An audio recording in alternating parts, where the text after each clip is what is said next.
In 1639, a kitchen full of people, cooks, servants, hot stoves, the smell of roasting meat simply ceased to exist. Not a fire, not a raid. The cliff it was built on gave way, and the entire room dropped 30 feet into the ocean in under a second. One person survived, one. And the insane part? The architects knew they were building on the edge. They just didn't care. That's the kind of architecture we're covering today. 10 buildings that were either built by obsessed madmen, swallowed by nature, or both. No fluff, no generic stock footage of boring castles. Just 10 real places that prove that sometimes the most dangerous thing about a building is the mind that created it. Let's go. Our first stop is Benalmádena, a quiet coastal town in southern Spain, the kind of place where you'd expect whitewashed houses, orange trees, and a sleepy fishing harbor. What you don't expect is this. Rising from the hillside is what looks like a 1,000-year-old fortress. Gothic spires, Moorish arches, Byzantine domes, Romanesque towers.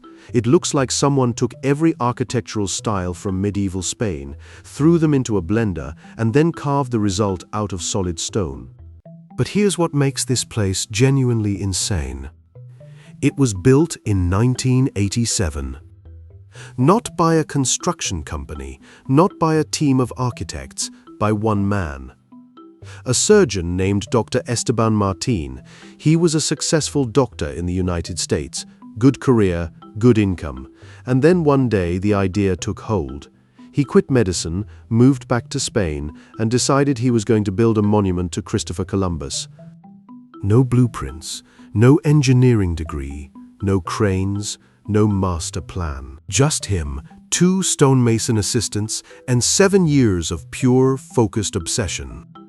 The result looks like a castle that was designed by someone who had never actually seen a castle, but had heard very detailed descriptions of 6 different ones, all at once.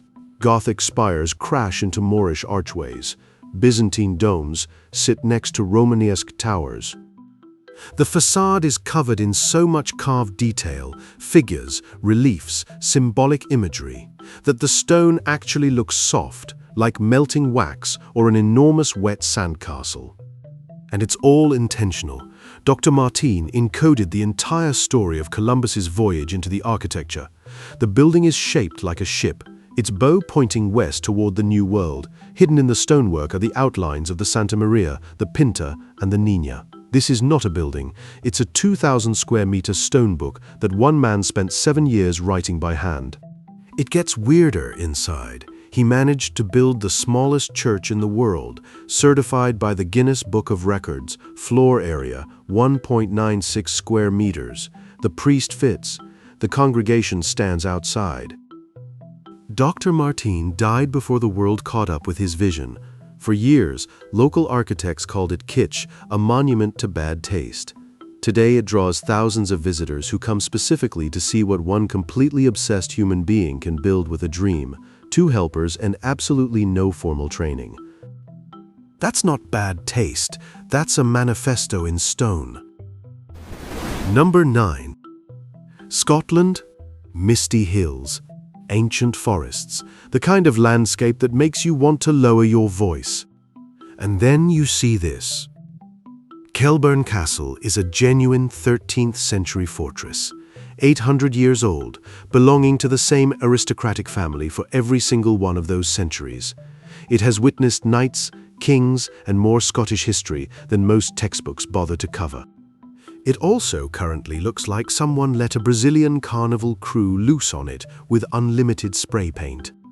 In 2007, the current owner, the 10th Earl of Glasgow, had a problem. The outer concrete rendering on the castle walls, added in the 1500s, was failing and needed to be stripped back. Full restoration would cost a fortune. The exposed bare stonework underneath was, by his own description, deeply depressing to look at. So instead of launching a boring fundraiser, the Earl did something that sent Scottish heritage organisations into an absolute meltdown. He invited 4 world-famous street artists from Brazil, gave them complete creative freedom and thousands of cans of spray paint. The result looks like a medieval fortress had a head-on collision with a Rio de Janeiro carnival float, giant cartoon figures, glowing geometric patterns, enormous yellow creatures with wide eyes staring directly at you from 800-year-old stone, every inch of the outer walls, every single inch. Historic preservation groups were furious. They called it a disgrace. They demanded the removal of what they described as an insult to Scottish heritage and insisted the castle be restored to its original appearance. The Earl looked at his booking numbers and politely disagreed.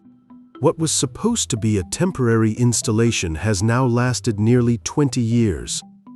Because it turns out a medieval castle covered in psychedelic street art generates considerably more Instagram posts than a plain gray fortress. Inside, Kelburn remains a dignified, stately home, antique furniture, ancestral portraits, centuries of quiet history. But outside, it screams, and that contrast, ancient stone meets neon chaos, is exactly what makes it impossible to forget. The Earl's unofficial position: is it vandalism if it works? Number 8. We're heading to the American West now, Wyoming, an empty valley surrounded by hard mountains, the kind of silence that has physical weight. And rising from that silence, a wooden monster. Smith Mansion doesn't read as a house.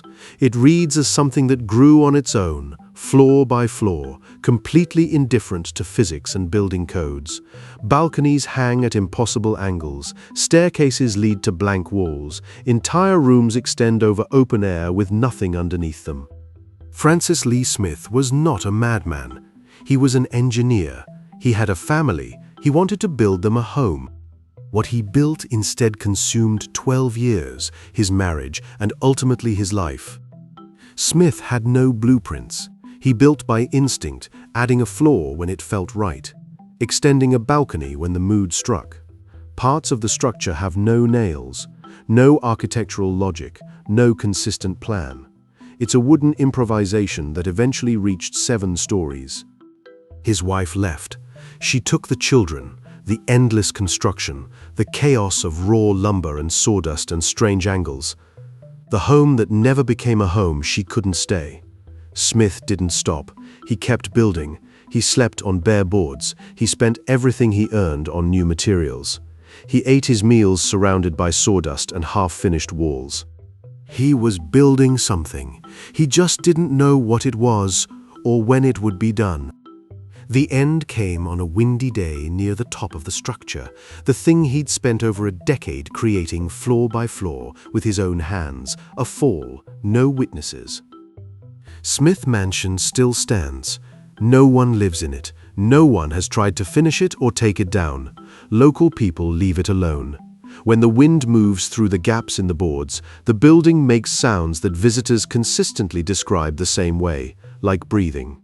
Inside, his tools are still where he left them, like he stepped away for a moment and is about to come back to add one more floor to his endless, unreachable tower. This is what obsession looks like when it has no ceiling. Number 7. Northern Ireland, basalt cliffs, cold Atlantic wind, and a castle that is quite literally hanging over the ocean. Dunluce Castle sits on a narrow rock outcropping connected to the mainland by a single small bridge. Medieval architects, dazzled by the strategic position and the dramatic views, pushed every structure as close to the cliff edge as they possibly could. In 1639, they found out exactly what as close as possible meant. It was a winter storm night. The Earl of Antrim and his wife, Lady Catherine Manners, were hosting a dinner, fires burning, wine poured. And in the castle kitchen, the structure that extended furthest over the cliff, dozens of cooks were at work, pots clanging, steam rising. Not a single person in that room had any idea what was coming. The rock gave way. In less than a second, the entire kitchen, Every fire, every pot, every person dropped 30 meters into the ocean below. Gone, just gone, where a room full of people had been, there was now open air. One person survived, a kitchen boy who happened to be sitting in the farthest corner, the only section of floor the sea didn't take. Lady Catherine refused to spend another night in the castle. Her exact words, as recorded, she would not live in a place where the sea could take her from her own bed. The family left. The castle was never properly inhabited again, and the slow collapse began. Walk those ruins today, and you can stand at the exact spot where the kitchen was. There is no floor. There is no wall. There is a gap in the stonework, and 30 meters below it, the ocean. The architects wanted the best view in Ireland. Number 6. Slovenia, and a building so structurally strange, it barely registers as a building. Predjama Castle doesn't stand in front of a cliff. It doesn't stand beside a cave. It grows out of 4 full floors of stone fortifications wedged into the mouth of a 123-meter vertical rock face, like a parasite that has found the perfect host. Militarily, it's close to genius. You can't attack from above, there's a mountain there. You can't attack from the sides, there's nowhere to stand. The only viable approach is a narrow path that the defenders can fire directly down onto. From a human comfort standpoint, it was slow torture. The back walls were raw, unfinished rock. Ice-cold water dripped from the ceiling year-round. The humidity rotted expensive clothing in weeks. The people who chose to live here were making a very clear statement. We are more afraid of our enemies than we are of mold, darkness, and permanent cold. The castle's most famous resident was Erizem Luga, the original outlaw of the Slovenian highlands. In the 15th century, after picking a fight with the Holy Roman Emperor himself, he sealed himself inside Predjama and invited the imperial army to do something about it. They tried for a year and a day. While enemy soldiers camped and shivered in the valley below, Erizem was receiving deliveries of fresh roasted game and ripe cherries. The besieging army was convinced they were dealing with actual witchcraft. The reality was simpler. Hidden behind the castle's living quarters was a network of cave tunnels running through the mountain, emerging miles away on the other side, well beyond the siege line, while an army waited for starvation to do its work. Erizem's people were casually shopping in the nearest village. His end, though, was appropriately absurd. A servant betrayed him, sending a signal to the enemy forces at the precise moment Erizem was using the castle's outdoor latrine, which jutted from the wall on a stone ledge. One cannon shot. The great rebel died in the most undignified way imaginable. The castle still stands, and when you're inside, you feel the mountain pressing down on you from every direction. That's not atmosphere, that's the actual ceiling. Number 5. You've seen this castle. Even if you don't know its name, you know its silhouette. It's the template for the Disney castle, the image the entire world reaches for when someone says the word fairy tale. The real story behind Neuschwanstein is not a fairy tale. It's a warning. King Ludwig II of Bavaria did not want to be a king. He hated politics, hated Munich, hated military parades and diplomatic dinners and the endless performance of power.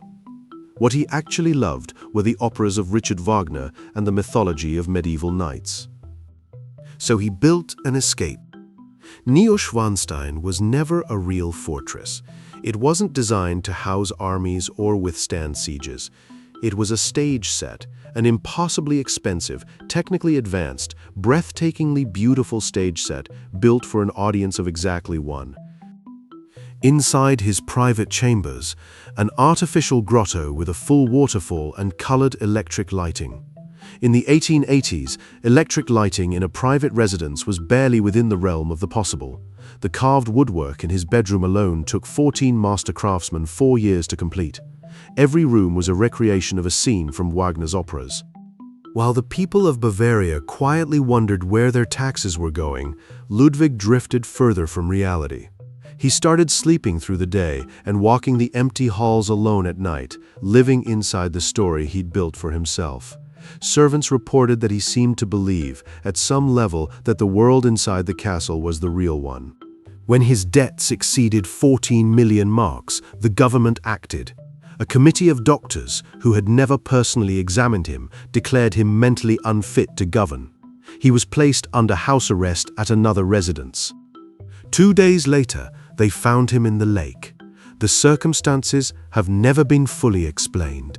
Here is the number that hits hardest. Ludwig spent 17 years building Neuschwanstein. He lived in it for 172 days. Today, 1.3 million visitors tour it annually. The castle that bankrupted a kingdom generates enormous tourism revenue for Germany. The private sanctuary became the most public building in the country. He wanted to disappear into his own world. Instead, he became the most visited room in someone else's. Number 4. Loire Valley, France. Wine, elegance, Renaissance palaces, one of the most refined landscapes in Europe. And hidden here, a castle that is almost entirely underground.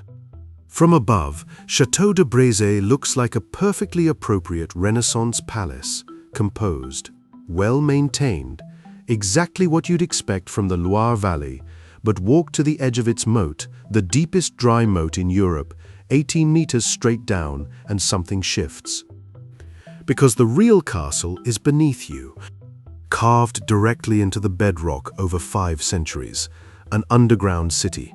4 kilometers of tunnels, stables large enough for dozens of horses in complete darkness, bakeries capable of feeding 500 people underground, silk production workshops, wine cellars, housing one of the largest wine presses in the world, full living quarters.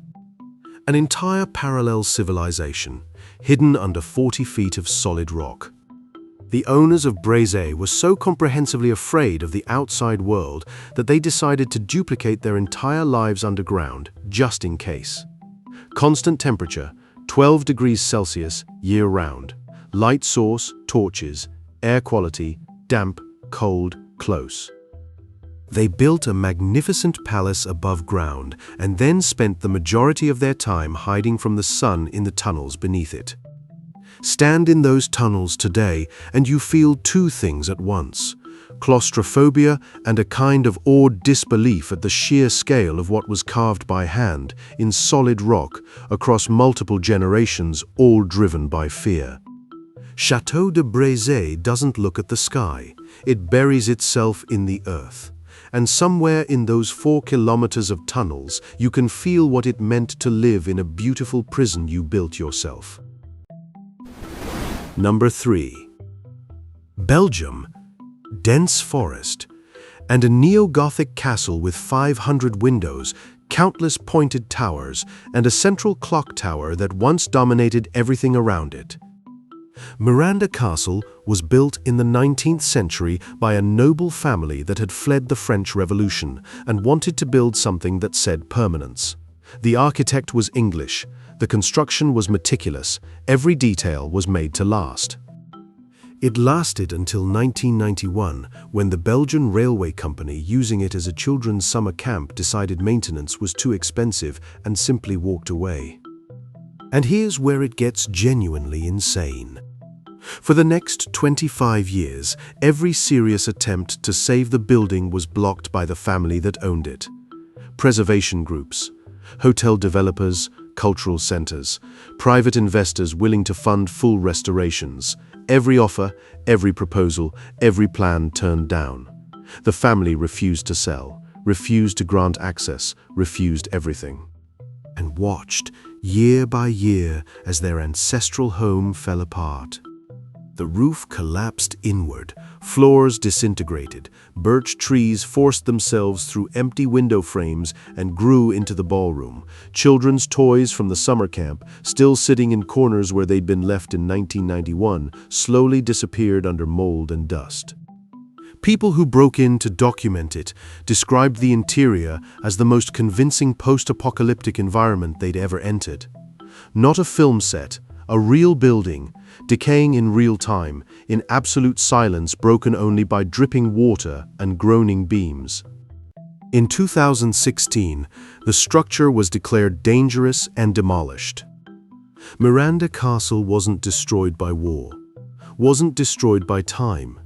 It was destroyed by a very specific kind of pride, the belief that if you can't have something entirely on your own terms, it's better to let it become nothing. A beautiful thing. Number 2. Sintra, Portugal. And the strangest structure on this entire list. Quinta da Regaleira is an estate built by Antonio Carvalho Monteiro, known locally as Monteiro the Millionaire, a man so wealthy and so consumed by alchemy, Freemasonry, and the symbolism of ancient mystery orders that he spent his entire fortune turning a hillside in Portugal into a physical puzzle.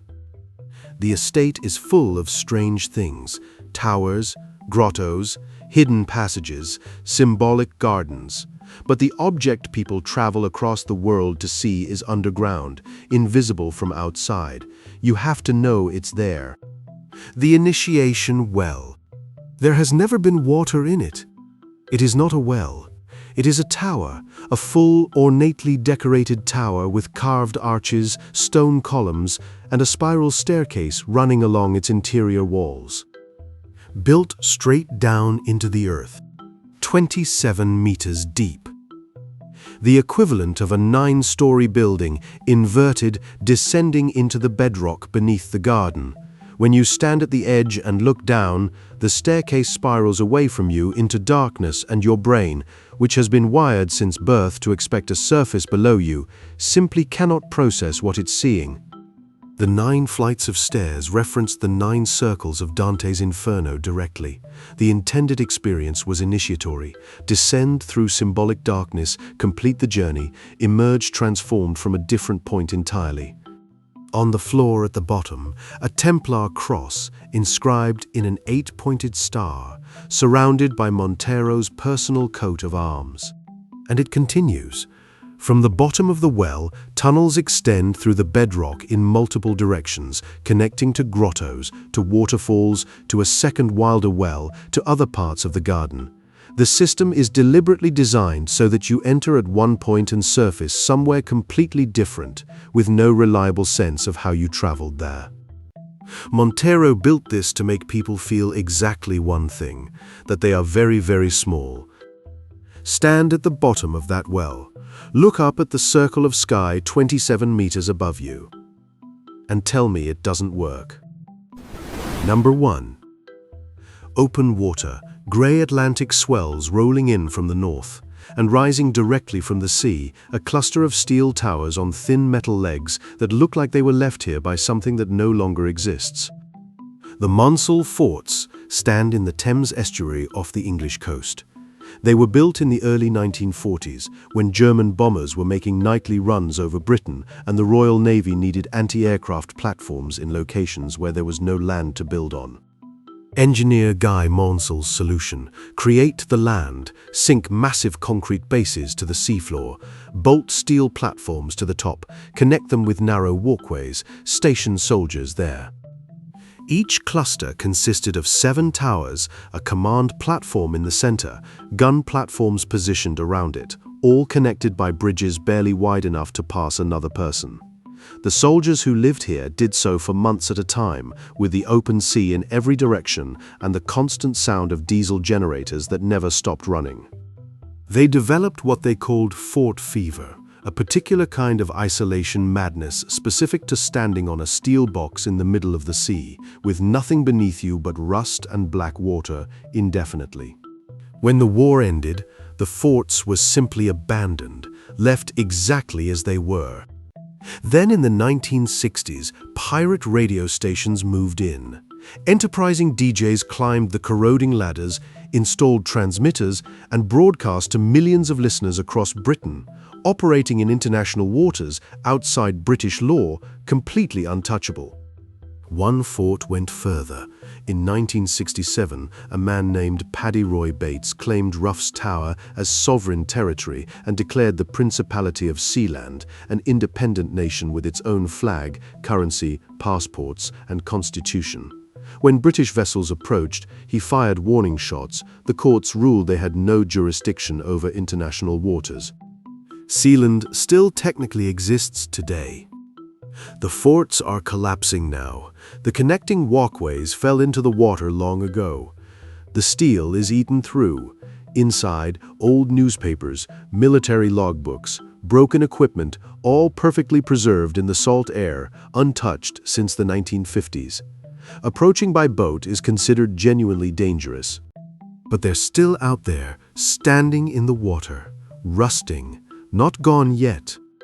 The most insane structures on this list were built for war, abandoned after it, colonized by pirates, declared a sovereign nation, and are currently in the process of slowly sinking into the sea. Architecture doesn't get stranger than that. 10 buildings, 10 different flavors of human obsession. A surgeon who built a castle alone with 2 helpers and no blueprints. A king who bankrupted a kingdom to live in his dream for 172 days. An engineer who kept building until the building killed him. A family that let a palace collapse rather than release it. One question: if you had to spend one night alone in one of these places and $1 million was on the line, which number are you picking? Drop it in the comments. Let's find out who actually has the nerve. See you in the next one.